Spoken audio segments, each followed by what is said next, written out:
Celebra-se hoje, dia 1 de julho, o Dia Mundial das Bibliotecas, sobre o lema "O papel da leitura na educação e formação de pessoas", e a nossa instituição, Universidade de Rovuma, julgou por bem assinalar esta data, considerando que, de acordo com o Manifesto da Unesco de 1994, as bibliotecas são, por um lado, a porta de acesso local ao conhecimento fulcral para o desenvolvimento cultural do indivíduo e dos grupos sociais e, por outro, permitem o resgate de factos históricos da humanidade, resgate que adquiriu uma grande relevância desde o início da evolução do homem na Antiguidade e na Idade Média, períodos nos quais a humanidade começou a sentir a necessidade imperiosa de registar e preservar os seus conhecimentos.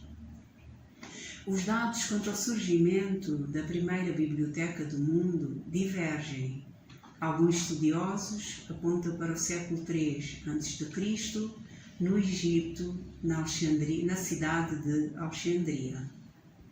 De acordo com historiadores defensores desta ideia, a primeira biblioteca do mundo terá sido a Biblioteca Real de Alexandria, que resistiu até a Idade Média, tendo sido destruída em 391 d.C., durante a vigência do imperador Teodósio.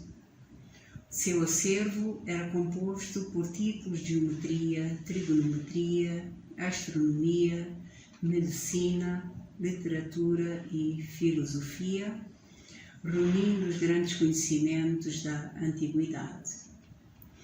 Os estudos sugerem que a primeira biblioteca foi erguida Outros estudos sugerem que a primeira biblioteca foi erguida em Nínive, na cidade de Nínive, que foi a capital do Império Assírio, atual Iraque, por volta do século VII a.C., pelo povo guerreiro assírio, que dava muita importância à preservação de arquivos, relatórios e documentos gravados em placas de barro com caracteres cuneiformes. Ambos os grupos estudiosos consideram que o advento das bibliotecas se deve à primeira revolução técnico-linguística, a escrita. Na antiguidade, o material utilizado para o registro eram rolos de papiro e pergaminho, que eram organizados em armários com divisórias e arrumados uns aos outros, ao lado dos outros, o que originou inicialmente as bibliotecas particulares, seguindo-se as públicas, ligadas aos mosteiros e mais tarde as escolares. A aparição de bibliotecas escolares teve em Aristóteles o seu mentor, por ter sido este o filósofo que tratou de estabelecer uma íntima ligação entre a escola e esse novo espaço intelectual que é a biblioteca. Segundo reportam os anais da história, a ideia do filósofo era agrupar os sábios e os alunos em redor de uma biblioteca e de coleções científicas, com o objetivo de propiciar uma colaboração útil ao progresso da ciência.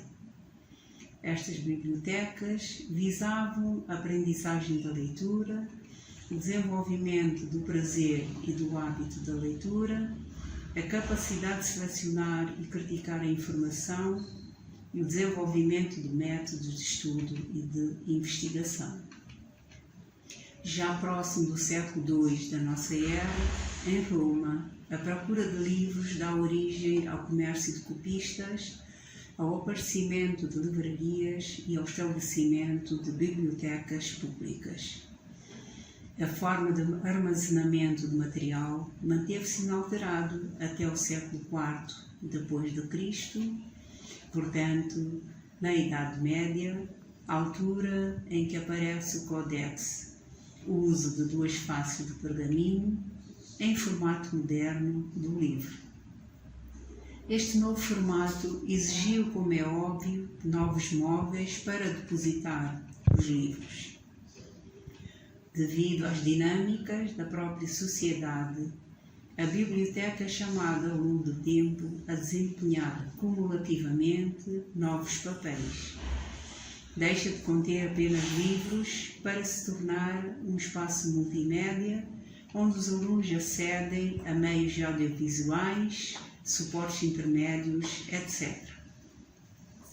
Passa a incluir sistemas de informação complexos em suportes muito diversificados.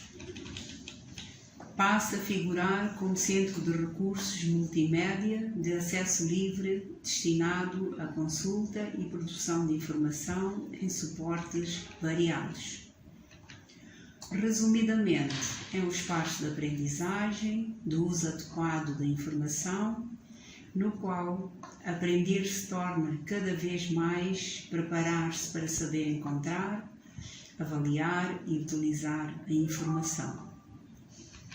São estes os desígnios que a Universidade de Rovuma pretende ver alcançados nas suas bibliotecas, das diversas unidades orgânicas e nas bibliotecas móveis que promovem atividades de extensão universitária. Estamos cientes da necessidade imperiosa de as nossas bibliotecas, a vários níveis, se adaptarem ao processo de inovações tecnológicas da época. É um desafio que se nos impõe e que ganha maior relevo face ao surgimento da pandemia mundial do Covid-19. Quais os desafios que se nos colocam? No ar fica a questão para as reflexões que terão de seguida. O meu muito obrigado pela atenção dispensada. No âmbito das celebrações do Dia Mundial das Bibliotecas, que hoje, 1 de julho, se celebra, pretende conduzir-vos a todos a uma reflexão sobre o futuro das bibliotecas da Unirovuma, tendo em consideração as inovações tecnológicas e as imposições de emergência da pandemia do Covid-19. Com as inovações tecnológicas, o conceito de biblioteca vê-se ampliado, pois passa a englobar os livros eletrônicos, os e-book, assim como os espaços virtuais que tornam as bibliotecas mais universais e globais. Relativamente aos livros, a questão que se coloca é: o que fazer dos livros de papel que compõem a maior parte dos atuais acervos bibliográficos? Devem ser retirados das prateleiras e serem digitalizados e armazenados em outros mecanismos de dados eletroeletrônicos? Haverá recursos financeiros suficientes para tal? E mesmo que haja, não estaríamos a destruir o patrimônio ao exemplo do que acontecera no Antigo Egito, por exemplo, com a Biblioteca de Alexandria? Julgo ser importante trazer alguns factos que sirvam de indicadores válidos. O nível de vida da população, sobretudo estudantil. Estará assegurados que todos terão acesso a meios que lhes permitam aceder à internet? Ou serão criadas condições para que as bibliotecas disponham de computadores suficientes para todo o universo estudantil que não os tenha? Há fortes argumentos contra a manutenção do livro físico, nomeadamente e sobretudo o fato de o papel ser um dos vetores de transmissão do vírus da Covid-19. A questão que se coloca é: será que não haverá como desinfetar os livros do vírus de modo a afastar o perigo de contágio? Ou permitir o seu manuseamento com meios de proteção? Acesso a meios de desinfecção? Outro fator tem a ver com o espaço reservado à leitura. Como assegurar a observância das regras do distanciamento entre os usuários? Como observar essas regras com os bibliotecários e funcionários da biblioteca? a redução da lotação para 1/3 e do tempo de permanência na biblioteca não seria foco de outros problemas colaterais? Não trará como consequência a redução do rácio estudante-livro? São estas as questões que coloco e sobre as quais devemos refletir em conjunto no momento atual. A terminar, desejo a todos uma celebração feliz do Dia Mundial das Bibliotecas. A ELPA associa-se mais uma vez à Unirevuma e ao Instituto Camões para mais uma iniciativa a favor da educação de todos, em especial das crianças. Celebremos o Dia Mundial das Bibliotecas, um dia 1 de julho. As bibliotecas unem a ELPO, a Unirevuma e o Instituto Camões ao longo das suas parcerias de muitas leituras e projetos, nos quais gostaria de destacar o Carro das Histórias e a Mucucoteca, os dois projetos que fazem chegar livros infantis a crianças das escolas primárias rurais em Nampula, e também destacar o projeto dos estágios dos alunos da licenciatura de Português da Unirevuma em bibliotecas e ludotecas apoiadas pela ELPO. Celebrar as bibliotecas é celebrar o conhecimento, as experiências e o crescimento que cada um dos livros que lemos nos dão. Todas as crianças do mundo têm direito à educação e a crescer acompanhadas por estes amigos que se conhecem ao folhear e ao ler. Viemos então até a ilha de Moçambique, aqui no Centro das Atividades Infantis, um espaço onde a ELPA aproxima as crianças dos livros e das atividades lúdico-didáticas para contar uma história verdadeira, uma história que é uma inspiração para todos nós. É a história do professor e bibliotecário Luís Soriano, que todos os sábados leva livros a crianças que vivem em aldeias remotas e isoladas nas montanhas da Colômbia, com a ajuda dos seus 2 burros.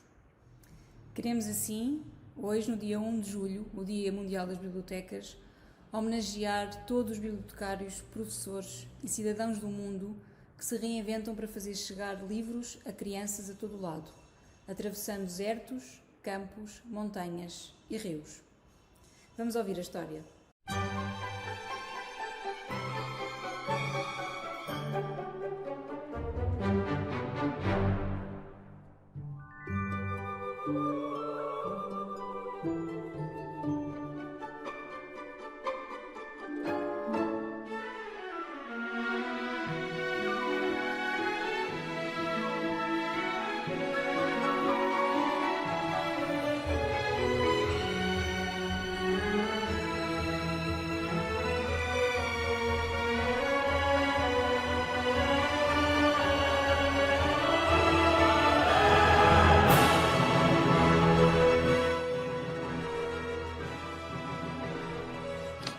À espera do biblioburro.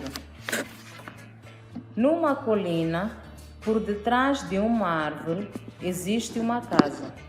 E nessa casa, numa caminha, dorme uma menina chamada Ana, que sonha com o mundo fora, para lá da colina. Quando Ana acorda com o cantar do galo, o pai já está a trabalhar na quinta, enquanto a mãe se ocupa do jardim.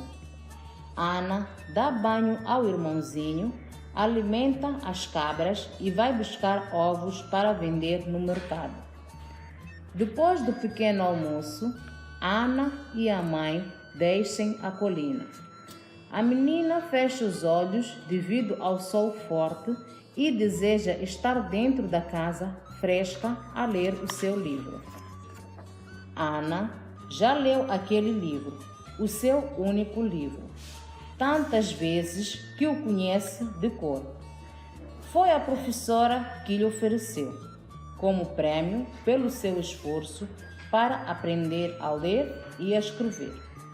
No último outono, porém, a professora foi para outra escola, longe dali.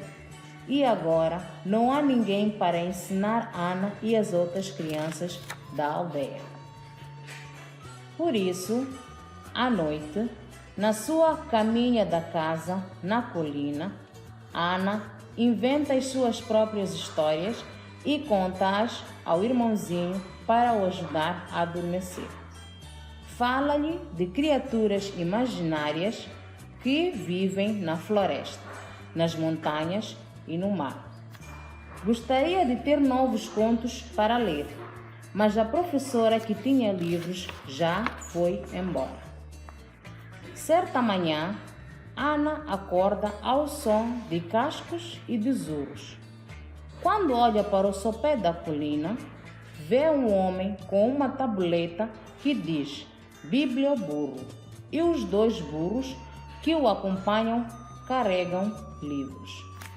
A menina corre para junto deles, assim como as outras crianças que descem aos saltos por encostas ou atravessam os campos a passos largos. O homem apresenta-se. Sou o bibliotecário e estes são os meus burros, o Alfa e o Beta. Bem-vindos ao Biblioburro, a minha biblioteca. Ana comenta: pensava que as bibliotecas só se encontravam nas grandes cidades e dentro de edifícios. Esta não, responde o bibliotecário. Esta é uma biblioteca móvel. Em seguida, expõe os livros e convida as crianças a juntarem-se a ele debaixo de uma árvore. Depois, conta-lhes a história de um elefante que se balançava numa teia de aranha e lê contos cheios de belas imagens. Em seguida, ajuda os mais pequenos a aprender o abecedário, enquanto canta A, B, C, D, E, F, G. Por fim, convida: agora é a vossa vez. Escolham livros e, dentro de algumas semanas, virei buscá-los e trazer novos. Também posso escolher? Pergunta a Ana. Sobretudo tu, diz o bibliotecário, sorrindo. Tantos contos, enquanto Alfa e Beto comem a erva tenrinha debaixo da árvore. Ana escolhe livro após livro, volumes cheios de golfinhos cor-de-rosa, borboletas azuis, castelos e fadas, leões falantes e tapetes mágicos. Deviam escrever uma história sobre os seus burros, diz Ana ao bibliotecário, enquanto afaga o focinho de Alfa e dá mais erva a Beto. E por que não escreves tu? Desafia o homem. Em seguida, arruma de novo os livros e parte. Divirtam-se, diz às crianças. Hei de voltar. Ana corre abraçada aos livros em direção à casa. Está ansiosa por partilhá-los com o irmão. Nessa mesma noite, lê até adormecer de cansaço. Agora, Ana faz as suas tarefas, lê e fixa o horizonte, enquanto se põe à escuta dos sons de Alfa e de Beta. Contudo, as semanas passam sem o bibliotecário regresse. Quando é que ele volta? Pergunta a mãe, que sorri e diz: vai ler, Ana. Quando é que ele volta? Pergunta a mãe, que sorri e diz: vai desenhar, Ana. Quando é que ele volta? Pergunta a mãe, que sorri e diz: vai escrever, Ana. Quando é que ele volta? Pergunta a mãe, que por fim diz: vai dormir, Ana. Uma noite, Ana sonha que voa sobre o seu país no dorso de uma borboleta. Atravessa montanhas, desertos, rios e selvas, levando histórias a todos os lugares. Os contos voam-lhe na boca e dos dedos como se fosse magia e caem nas mãos das crianças que os aguardam na terra. Quando acorda, Ana sente saudades dos burrinhos e dos livros. Então, lembra-se de que o bibliotecário lhe disse que podia escrever um conto. E é o que faz, com papel e lápis colorido. Um dia, quando já pensava que não voltara a ver o bibliotecário, ouve o som de urros e gritos de crianças. desata a correr colina abaixo com os livros emprestados e uma surpresa muito especial. Escrevi este conto para si, diz ao bibliotecário. Que bom! Exclama ele, que em seguida lê a história de Ana aos outros meninos. Quando é tempo de partir, o livro de Ana é cuidadosamente arrumado no dorso de um dos burros, pronto para ser levado através dos montes e dos campos para uma outra criança que está a dormir numa caminha. Dentro de uma casa que fica por detrás de uma árvore e sonha com Alfa e Beta e com todas as novas histórias que o biblioburo lhes irá levar.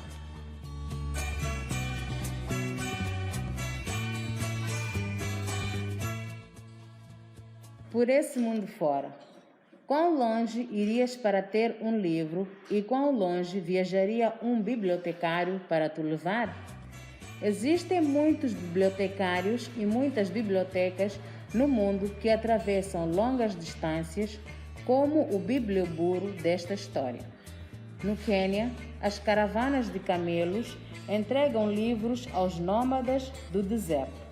Na Suécia, a Biblioteca Flutuante de Estocolmo entrega livros a ilhéus em livro-barcos. No Zimbábue, existe uma carroça-biblioteca puxada por um burro.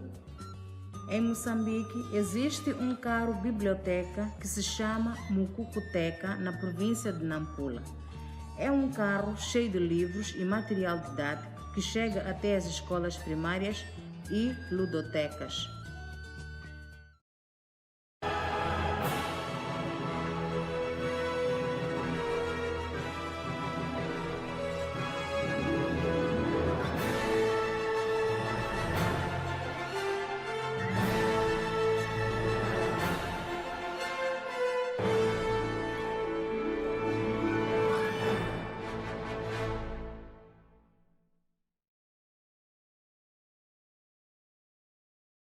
Comemorações do Dia Mundial do Livro, foi lançado um desafio aos estudantes da Unirevume, estamos a falar da sede em Nampula, do NIASA de Cabo Delgado.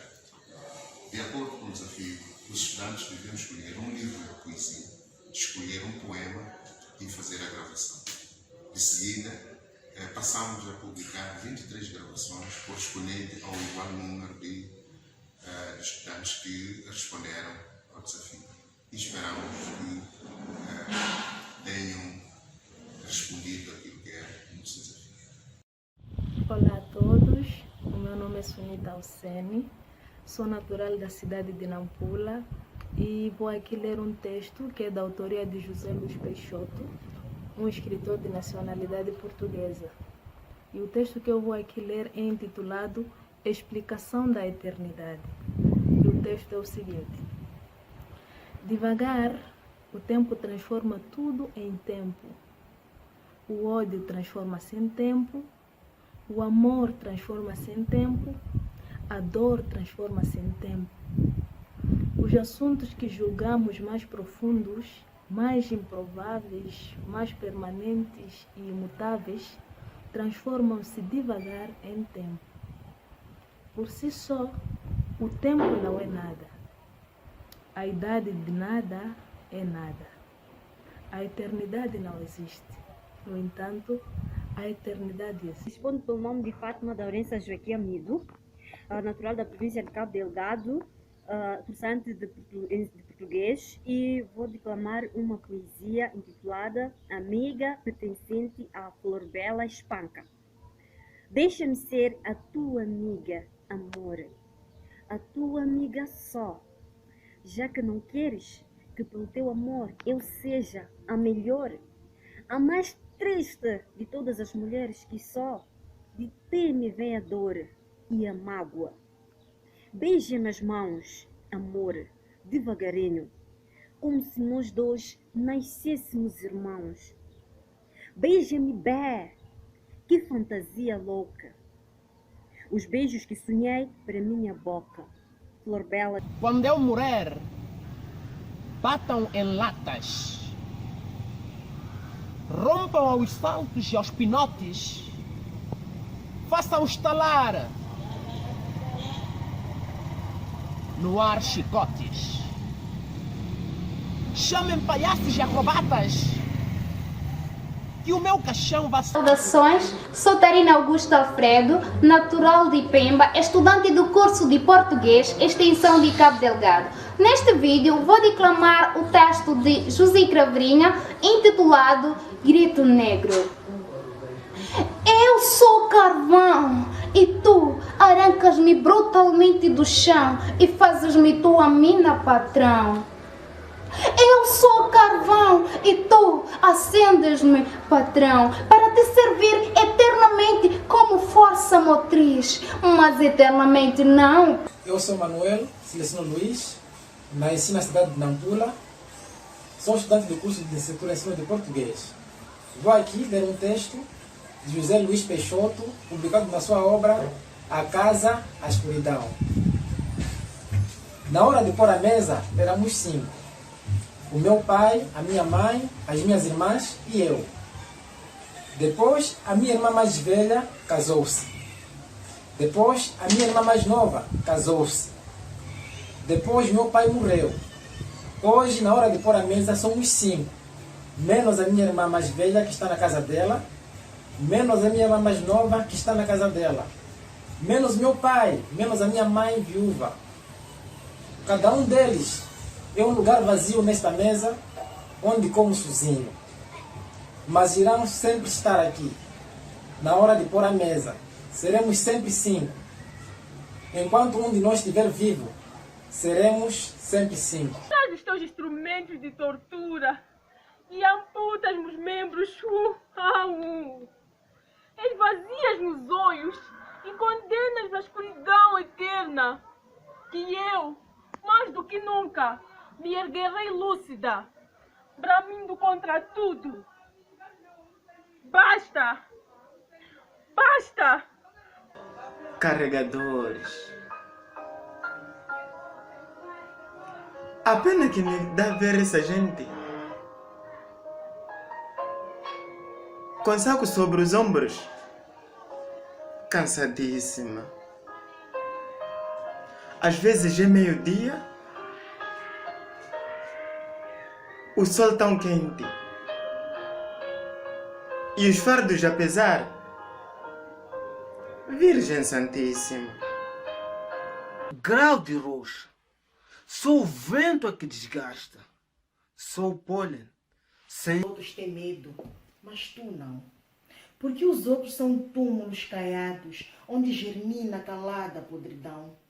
E porque os outros se calam, mas tu não. Porque os outros se compram e se vendem, e os seus gestos dão sempre divindade. Porque os outros são hábeis, mas tu não.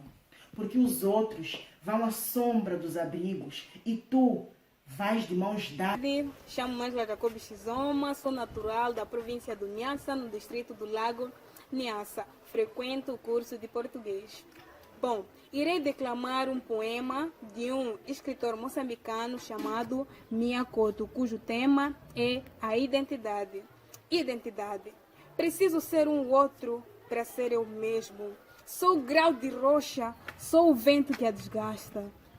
Sou pólen sem insecto, sou areia sustentando o sexo das árvores. Existo onde me desconheço, aguardando pelo meu passado, ansiando a esperança do futuro. No mundo que combato, moro. No mundo porque luto, nasço. Palmeiras onde canta o sabiá. As aves que aqui gorjeiam, não gorjeiam como lá. Nosso céu tem mais estrelas, nossas várzeas têm mais flores, nossos bosques têm mais vida, nossa vida mais amores. Em cismar sozinho à noite, mais prazer eu encontro lá. Minha terra tem palmeiras onde canta o sabiá. Minha terra tem primores que tais não encontro eu cá. Em cismar sozinho à noite, mais prazer. Com as mãos se faz a paz e se faz a guerra. Com as mãos tudo se faz e se desfaz. Com as mãos se faz o poema e são de... Sou carvão e tu arrancas-me brutalmente do chão e fazes-me tua mina, patrão. Eu sou carvão e tu acendes-me, patrão, para te servir eternamente como força motriz. Mas eternamente não, patrão. Eu sou carvão e tenho que arder sim e queimar tudo com a força da minha combustão. Eu sou carvão, tenho que arder nas... Já dos meninos sem casa, Maria. Ah, Maria, põe as mãos e reza. Reza pelos homens todos e negros de toda parte. Põe as mãos e reza. No peito uma alma grande, uma alma feita de adição. Foi por isso que um dia o branco, cheio de raiva, contou os dedos da mão e fez uma tabuada e falou bem grosso: mestiço, a tua conta está errada, o teu lugar é ao pé do negro. Ah, mas não me danei. E muito calminho arrepanhei o meu cabelo para trás. Fiz saltar o fumo do meu cigarro, cantei alto a minha gargalhada livre que encheu o branco de calor. Mestiço, quando há uma branca, sou branco. Quando há uma negra... Paulo Álvaro Alexandre, nascido em Nampula, estudante do curso de língua inglesa. Eu vou ler o poema Semente do Minha Couto. Olhos, vale tê-los se de quando em quando somos cegos. E o que vemos não é o que olhamos, mas o que o olhar semeia no mais denso escuro. O teu dormir já foi mais que terreno. Ouve a voz do progresso.